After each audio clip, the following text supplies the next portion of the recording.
My name is Kessoon Beckford, and I'm 29 years old. I was diagnosed with acute lymphoblastic leukemia at age 28. ALL, or acute lymphoblastic leukemia, is a life-threatening disorder that requires urgent medical care. However, carries with it a good prognosis and is very curable when caught and treated early.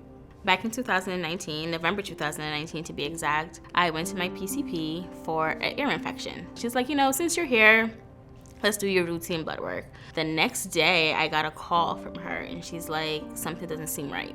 And she's like, I need you to go to the emergency room tonight. When I went there, they weren't able to detect anything. They told me, we know it seems to be a blood issue, but we have no idea what it is. We're not able to diagnose you with anything, but we're gonna have to send you to an oncologist. And I'm like, okay, I'm sure Valley can give me a better explanation. When I diagnosed Kessoon with ALL, I had full confidence that we at Valley were able to take care of her from beginning to the end.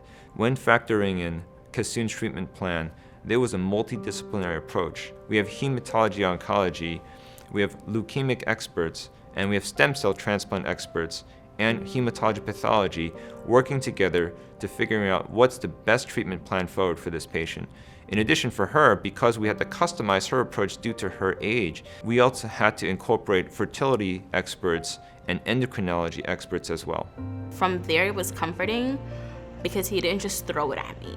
He kind of gave me intricate details as to what he's seeing on his end, why he's diagnosing me with what he's diagnosing me with. And because he was so thorough, he was so genuine, I was like, this is where I'm getting my treatments. I'm not leaving here. And I think like 5 days later, I started chemo. When we began Kessoon's treatment, we had to put her through something called induction chemotherapy. It's the start of a long journey for treatment and cure of her ALL. The intensity of the treatment was just too great and too risky for us to treat her and then send her back home. I went in, and the first nurse I had from the first PCA I had, you would have thought I knew them before.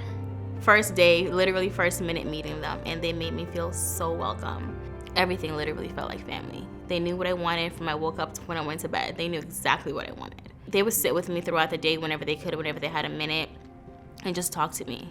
New Year's night, they came in with apple cider for me and confettis for me in my room. And they're like, you can't come out, but you can celebrate. We'll come celebrate with you for a few minutes. Like, that's family. The staff's contributions are very instrumental to patient care as well. We want to make sure that every touch point, the patient feels like that they matter and they count. Here at Valley, we have a tradition where the patient rings a gong to help celebrate the completion and end of their cancer care. The day I rang the gong, September 15th, 2020, it was a joy that I didn't even know if I could express it or not. It was there, but it was a surreal type of joy, like an awe type of joy. I want to say thank you. You guys made my experience like no other. Something I did not know I would experience, but I experienced it, and I am grateful and I am thankful. There's light at the end of the tunnel. A bright light at that.